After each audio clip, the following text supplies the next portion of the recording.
My name is Bill Thomas. I'm a writer, consulting producer, and now podcaster. I am now trying to use my experience as the brother of a murder victim to help other victims of violent crime. I'm working on a book on the unsolved Colonial Parkway Murders, and I'm the co-administrator of the Colonial Parkway Murders Facebook group together with Kristin Dilley. My name is Kristin Dilley. I'm a writer, a researcher, a teacher, and a victims advocate, as well as the social media manager and co-administrator for the Colonial Parkway Murders Facebook page with my partner in crime, Bill Thomas.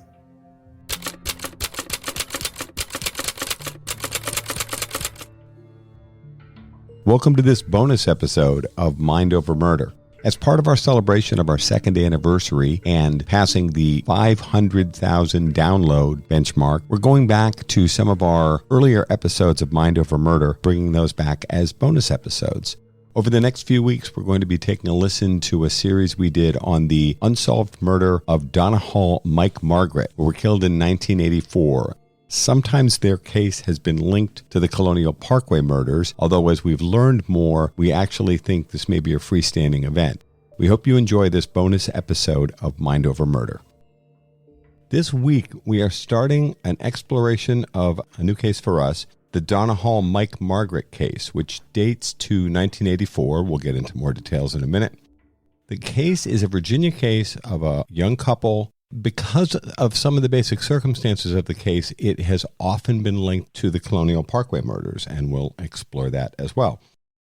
Joining us to help us understand what is truly a fascinating case and a long-time unsolved homicide in Virginia is Eric Blue Hall. Of course, one of the questions we need to get into with Blue is where the nickname comes from. But first of all, let's say hello. Hey, Blue. Hey, Bill. Hey, Kristin. Thanks for having me. We're very excited about it. So actually, let's start with that. Where does a guy whose name is Eric Hall end up being called Blue? Where does Blue come from?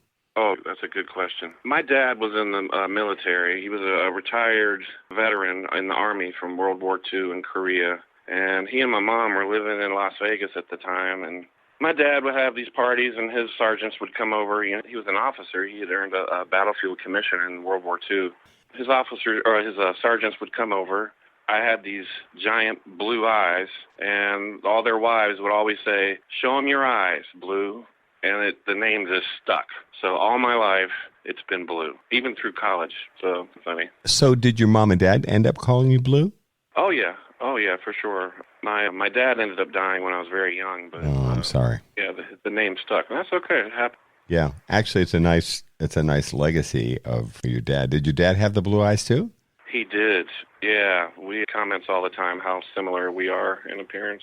Now, does anybody call you Eric? Not a single person. In fact, you introduced me as Eric, and it threw me for a loop because I'm not used to hearing it.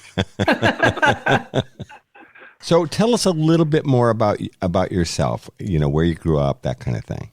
Okay. Like I said, we were living in Las Vegas when I was born. My dad had recently retired from the Army, but was working as a civilian contractor for the military. So I was born in Nellis Air Force Base in Las Vegas. And shortly after that, my dad went into juvenile corrections. And he eventually, when I think I was maybe a year or two old, got offered a job in Richmond, not in Richmond, but just outside of Richmond at a place called Beaumont School for Boys. It was a live-in detention home for 18 and under kids. And in Beaumont at the time, they also called it the farm at Beaumont. They had developed a pretty bad reputation for their treatment of the inmates. And also they had a bad reputation for sexual assaults there among the inmate population. So my dad was brought in to clean up that whole mess. And Beaumont was an interesting place because the inmates lived in these barrack-style basements. And above the basement, in the main houses, they called them cottages, and they were all labeled letter names. We lived in Cottage O. So we go through there's a door in our kitchen that walked down a set of stairs to where the inmates slept. And down there they had a recreation center and all that, and that's where they lived. But my dad ended up dying a few years after that. We were living in the west end of Richmond, Henrico County, to be exact, at the time. And my mom, who hadn't worked in a very long time, in fact, she couldn't even drive a car, was just stuck there with us three kids. And she became a cafeteria lady for the public school system there in Henrico. And I grew up just normal, without a dad for a number of years until she remarried. But I played baseball, went to church, went to school, and eventually moved to L.A. A job brought me out here, and that's where I still, reside to this day. Mm-hmm. What is your relationship to the two victims in this case, Donna Hall and Mike Margaret? I know you share the same last name with Donna Hall, but you are not related, correct? That is correct. Donna and I are not related. However, it's a funny story. I met Donna on the first day of 7th grade at Byrd Middle School in Henrico County. Byrd has since been renamed to, I think, Quioccasin Middle School or something like that. But I was typically a shy kid, and unless I was on the baseball field, then I was very outgoing. Donna and I were in the same homeroom together. And so it was a big deal in 7th grade. It was like the first grade you got assigned a locker with a combination you had to memorize. And so it was like a little nerve-wracking for me. Yeah. But they took us out in the hallway, and all the lockers were assigned alphabetically. So Donna and I's last name was the same, so we were right next to each other. So one of her first questions to me, when were you born? And I told her my birth date. And she was a few months older than me. And she said, well, all right, from now on, I'm your big sister. I'm going to watch out for you. Aww. And so we had our lockers next to each other for 6 years through Byrd Middle School. And then, so, we never developed a close friendship, but she was always very nice, very outgoing. I watched her change over the years. We'll get into that later, but she was just an earthy girl, just happy, just nice to everybody. And that's how I knew Donna. Let me ask a question, too, for the benefit. We have, listeners all over the world and a number of people in Virginia. For people that have never been to Henrico County, Virginia, is it rural? Is it suburban? What's it like? It's mostly suburban. The city of Richmond, which is the capital of Virginia, is surrounded on 3 sides by Henrico County. The west end, the north side, and the east end, right? On the south side, you have Chesterfield County. It's mostly across the river. It's a diverse, Henrico County is very diverse. Low income, you've got middle class, you've got some very wealthy people in certain areas. Are some of those towns bedroom towns then for people that might work in Richmond? Oh, for sure. Yeah.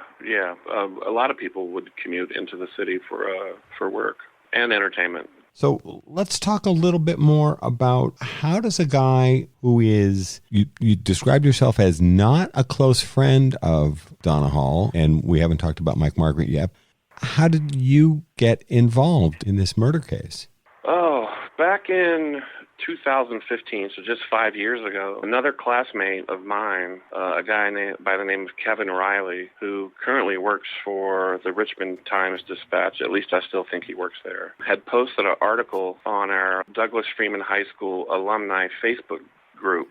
And it was a link to an article by Henrico Monthly magazine on this case. And he posted it with a simple comment, "Isn't it about time?" or something similar. And so that Facebook thread took off. We had somewhere near 500, 600, 700 comments within a day or two. And it was quickly apparent to the admin of that group, Rob Hollins, who I know you've spoken to. Rob is the admin of that Facebook group and others.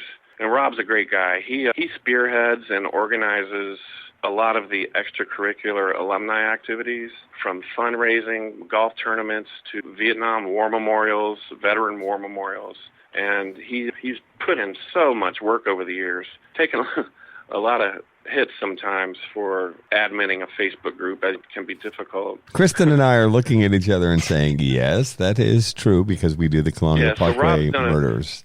Rob's done a terrific job, and so he contacted me. Now, Rob grew up in a house right next to the house my mom bought once my dad passed away.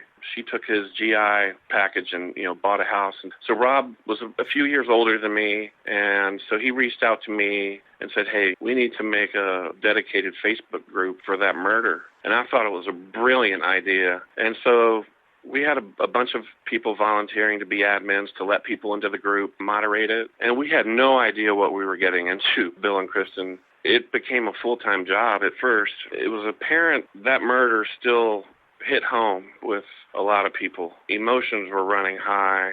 People started commenting on Mike and Donna. Our whole goal for that page was basically to bring awareness to the case and keep people talking. Hey, maybe the police will get some new information. That page also took off, not only from students at Freeman. Mike Margaret, who was Donna's boyfriend, who I didn't know Mike.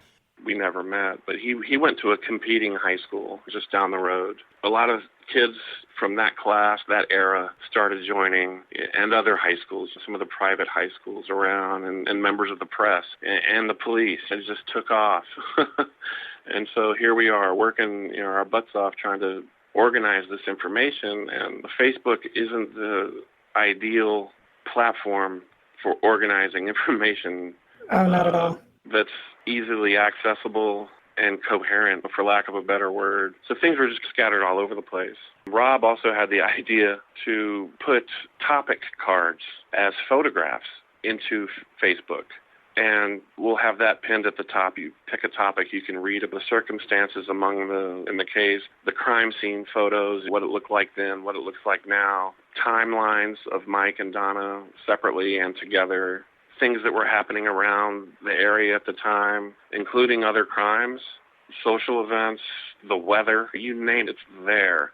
It was a lot of work. It really paid off. Several other law enforcement agencies got wind of it and the success that Henrico detectives were having gathering this information, and reached out to us and said, hey, how'd you do this? What kind of challenges did you face? So we helped others along as well. Not only that, but we had other families of crime victims reach out to us for help from across the country. I've got a person in Georgia, a person in Texas, a person in Arkansas asking for our advice on setting up a group and getting the most from it. I was going to say, yours is the only group that I'm aware of. Kristin may have observations here too.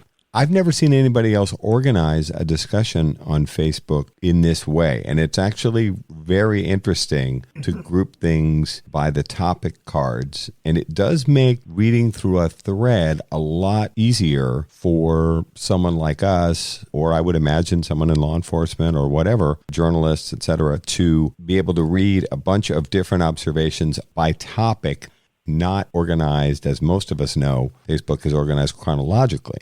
So you've got the latest post. Yeah, it's not perfect. It would be a lot easier if we could move a post that was just in the general comment section, move it to a topic card. Facebook doesn't allow. Sometimes if it's really important, we'll write to the poster and say, hey, can you repost this under this topic? But it just became too much to manage.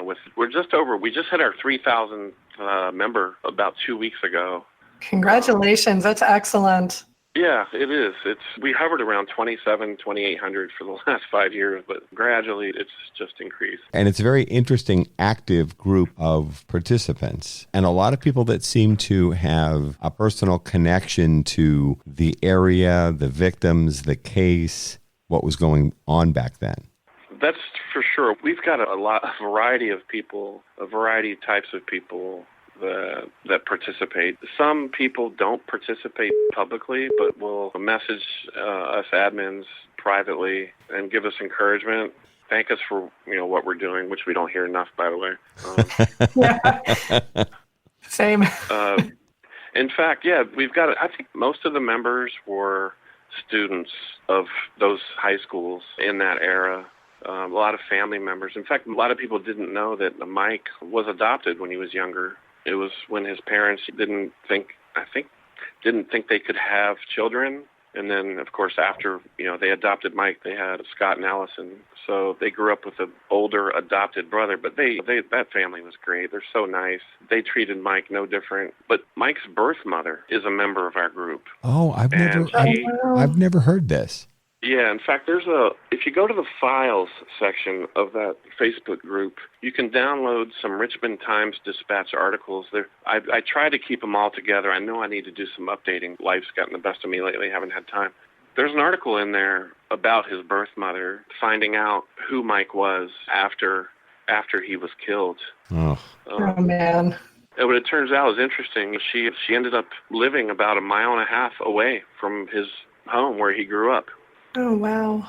I know. Isn't that crazy? Jeez. So she's an active participant, and my heart goes out to her and Scott and Allison. We just want to hope this case gets resolved. I was going to say, before we get too terribly much further into the details about the Facebook group, can you go ahead and walk us through the basics of the case? Yeah, I can. I just want to be careful again because we've worked very closely with police over the last 5 years. A lot of people were still reluctant to go directly to the police, so they would reach out to us instead. And of course, we would pass everything, every detail along to the police. And I don't want to say we were investigating anything, but information came our way, so we figured out certain things related to this case that are not public knowledge. And police have asked at times, hey, just keep this to yourself. We don't want this to get out because we don't want to step on their toes and doing their job because their job's hard enough, especially in these times. But the basics of the case, Mike and Donna were recent high school graduates of competing high schools in Henrico County. That's the west end of Henrico. Mike, some of your listeners will probably figure out, Mike was 21 years old when he was murdered. So that's pretty old for a high school graduate. He had dropped out of high school earlier, and he had come back to get his diploma, which I thought was fantastic. A lot of kids wouldn't have the courage to do that. He had started a job with Virginia Power, which was the local electric company. He had gotten that job through the dad of his best friend, Ronnie, and he had been working there, I think, maybe just less than 2 weeks, or it was a very short time. I don't know exactly the time frame there, and Donna was a clerical worker, and they had planned a weekend getaway. In fact, we're recording this on Monday, August 17th, 2020. Their excursion was to begin 36 years ago today. Yeah, Mike, they had planned to go camping, and Mike had picked up Donna when he got off of work around 9 p.m. on Friday, August 17th, and they drove to Mike's house where they were going to get some camping gear and spoke with Mike's parents briefly, and then they visited a friend's house not too far away from his parents' house and did some socializing there. And they made one or two stops after that aren't well documented, but pretty much nobody ever saw them alive again. Their bodies were found, I think, 4 days later on Tuesday, the 21st, just a couple dozen yards from where Donna lived. She lived in an apartment complex called King's Crossing in the near west end of Richmond, Henrico County, rather, in a wooded area, and their bodies had been there for, three days at least. You're listening to Mind Over Murder. We'll be right back after this word from our sponsors. We're back here at Mind Over Murder. So they never made it out of town. They never left for the camping trip. That is correct, yeah. The weather at the time was rainy. That area had experienced torrential rains. It was hot. It was humid. And as you can imagine, bodies sitting outside for 3.5 days would not be a pretty sight. They had sustained multiple stab wounds each. Their throats had both been slashed. Mike had a tremendous amount of defensive wounds on his hands and body. Talking to investigators, they were adamant about what a heroic battle he was in, for his life.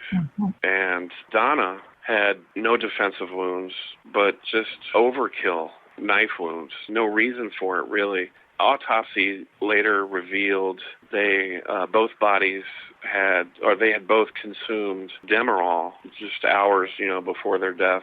Mike had less Demerol in him than Donna. It was described to me. Investigators said that Donna had a copious amount of Demerol in her system to the point where she was like a bowl of jelly. It was unlikely she could even stand up at this point with that much Demerol in her system. Now, is Demerol used as a party drug? I'm less familiar with Demerol. I've become familiar with Demerol just in recent years. I can say in 1984, I had no idea what Demerol was. I don't think I had even heard of it at that point. It's a prescription painkiller. So, yeah, I don't know if people used it as a party drug back then. It's possible, but where that Demerol came from, because it's surprising to Mike's friends because they had no idea, no recollection of Demerol. They had never heard of it either. So investigators have commented for years, that the key to solving this case may be how'd they get that Demerol in their system? What form was it taken? Was it ingested? Was it injected? Was it Kristin, you were saying there are a number of different ways you can take Demerol? Yeah, I was checking the FDA website a little earlier just to see, because I've heard of Demerol, but I didn't know precisely what it did. And they were describing it as being very similar to morphine. And it is water soluble. You can crush it, you can chew it, you can snort it, or you can inject it. So it sounds like any of those things would have been a viable possibility for how you could take it. But yeah, it's used as a sedative and a painkiller. So I don't know, it didn't sound like a party drug to me, but again, in 1984, I was 3 years old. That was precisely to make you feel old, Bill. Well, you always do. But seriously, and Blue, you touched on this too. We, in talking about this case, we have to remember this is 36 years ago. So, for example, the scourge of opiates that we're seeing around the country and around the world, that's not going on as much back then. I was less familiar with... to differ. Okay. No, please, feel free. Go ahead. A lot of drugs were available socially back then. Cocaine had just started making its way to the suburbs. We can document cases that may be related to this case of a lot of cocaine being brought into the marijuana was in abundance.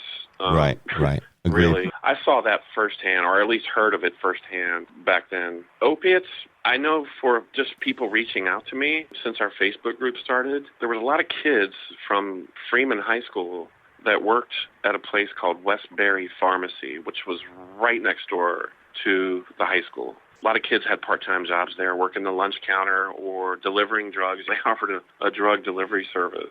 Westbury Pharmacy, up until just a couple years ago, has had multiple instances of mismanaging their pharmacy. And it's well documented in newspaper articles, in court hearings.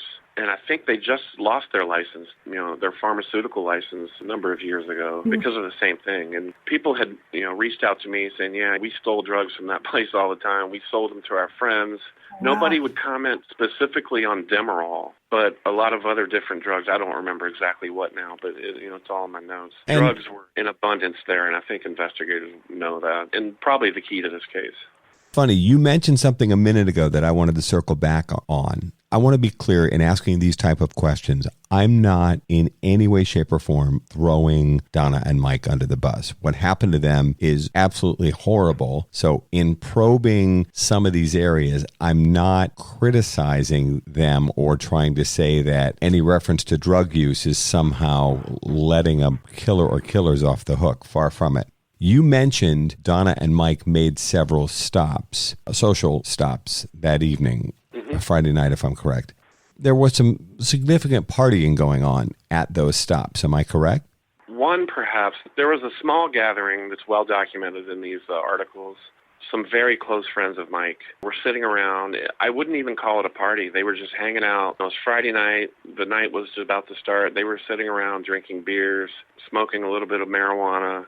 It was no big deal. It wasn't significant partying. There was no hard drugs. Those guys did not do hard drugs. Mm-hmm.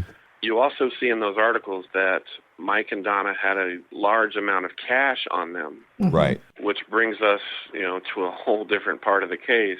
When their bodies were discovered that Tuesday, the cash was gone. There were rumors, information to point at the fact or the possibility that Donna was planning to buy a large amount of drugs to support a Grateful Dead tour that fall. She was a big Grateful Dead fanatic. Those shows go. It's an event. It's a lifestyle. Yeah, my brother's a Dead fan. We're very familiar with this. Yeah, let's spend a minute on this, Blue. For the benefit of our younger listeners I know there are Dead offshoots to this day, describe a little bit of the Deadhead culture and following the band from town to town. Oh, I'd probably be the last person to. Back then, I was a rock music kind of guy. I wasn't a fan of the Dead. Me too. I have since learned to respect their music. They were musical geniuses. But, yeah, back then I wasn't a fan. I never went to a show. Kristin would probably be more qualified to comment on that. But I just know people would go, they'd camp out for days or weeks. They'd follow the band around from show to show. Right, They'd have tailgating. Maybe tailgating was invented at Grateful Dead concerts. Probably. But, somewhere between there and a football stadium. A lot of drug use. Yeah, a lot of drug use. So mostly marijuana probably, but acid.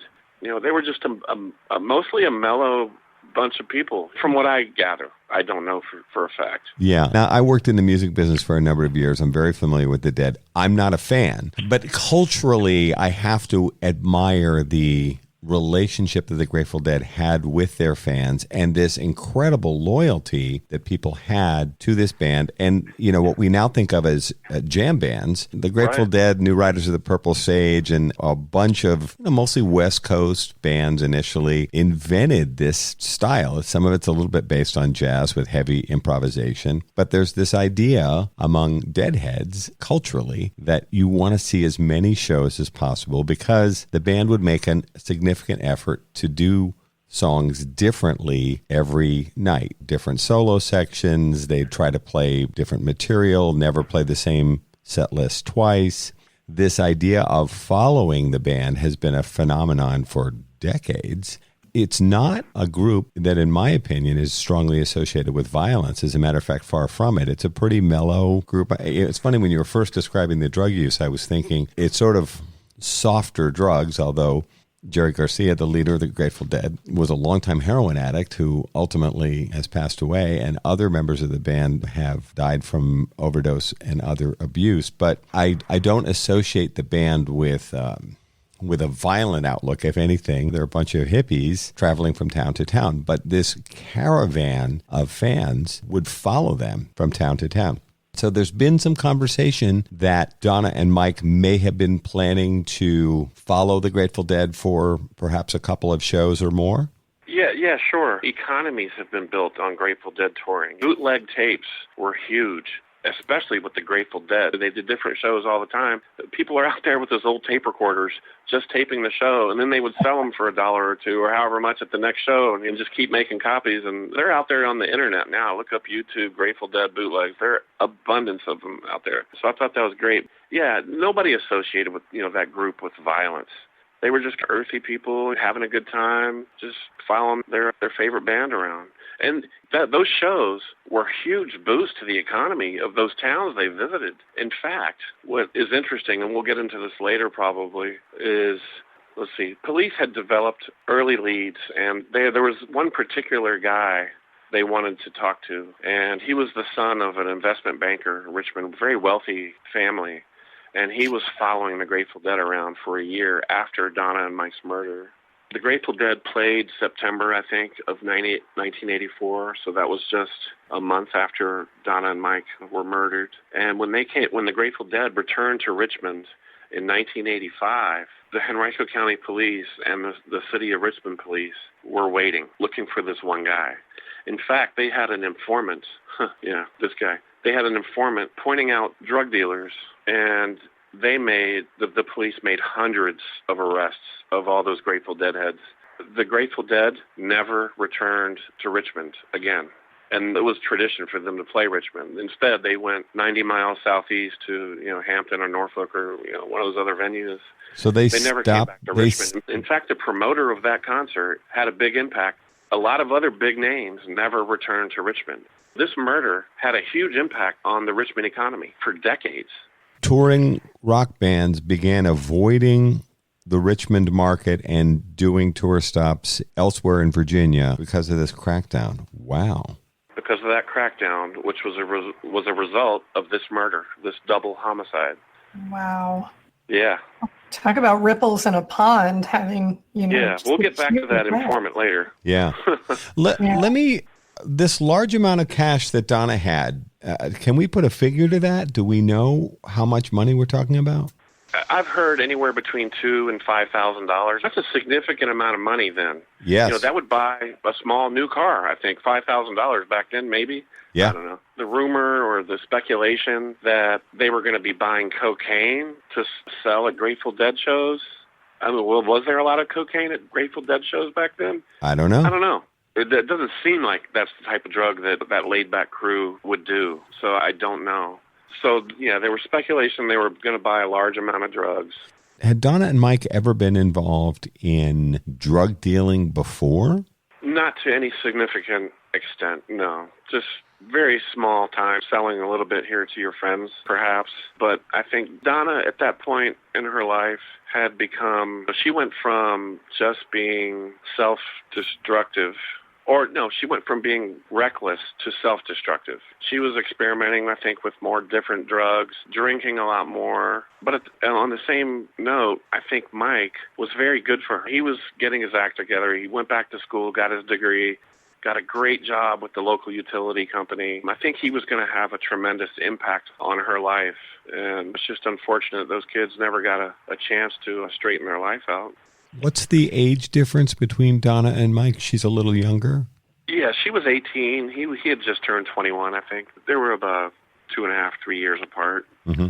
So before we get away from the crime scene, can you talk a little bit about the shoes, or rather the lack of shoes that was found or not found with Donna? Because I've seen a significant amount of discussion on the Facebook page about the lack of shoes. Yeah. Yeah, there's one particular user that's can't get over the fact that her shoes were gone. Like I said earlier, Donna was a very earthy girl. She would go without shoes a lot.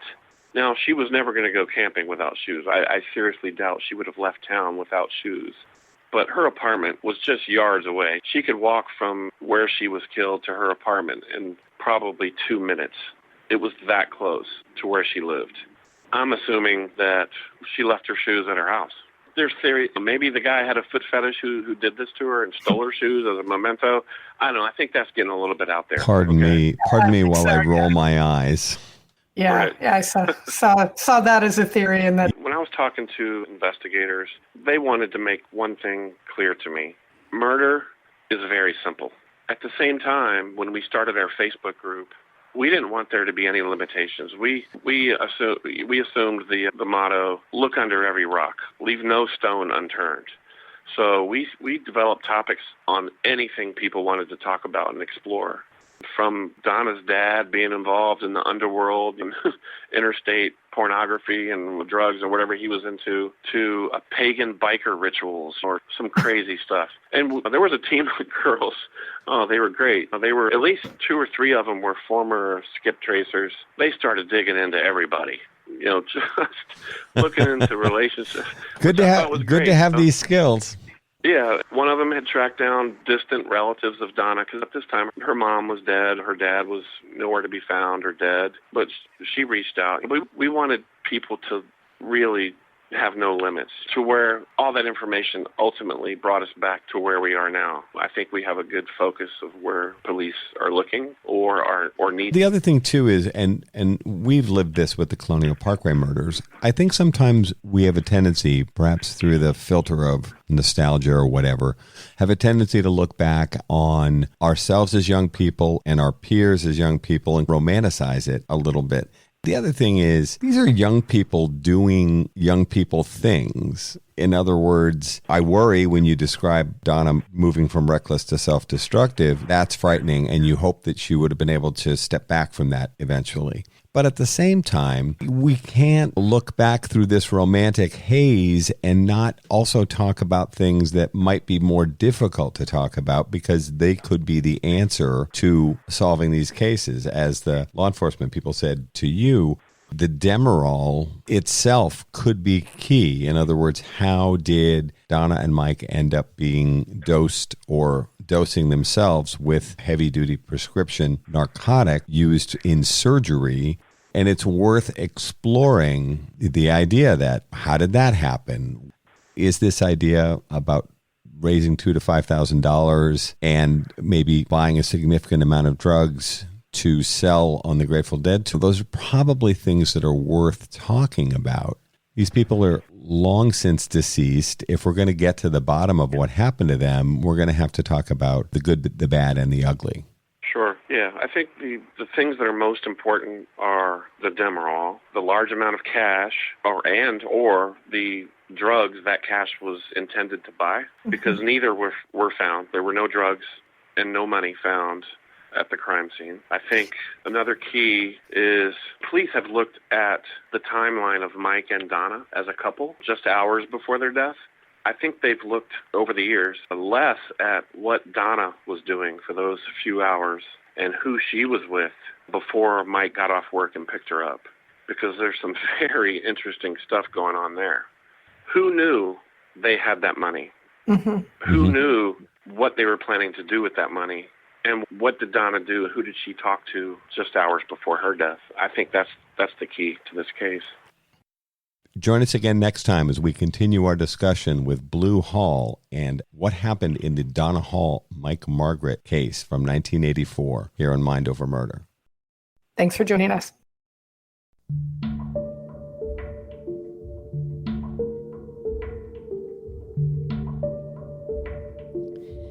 Mind Over Murder is a production of Absolute Zero and Another Dog Productions. Our executive producers are Bill Thomas and Kristin Dilley. Our logo art is by Pamela Arnois. Our theme music is by Kevin MacLeod. Mind Over Murder is distributed in partnership with Crawl Space Media. You can follow us on Facebook, Twitter, or Instagram. You can also follow our page on the Colonial Parkway Murders on Facebook. And finally, you can follow Bill Thomas on Twitter at BillThomas56. Thank you for listening to Mind Over Murder.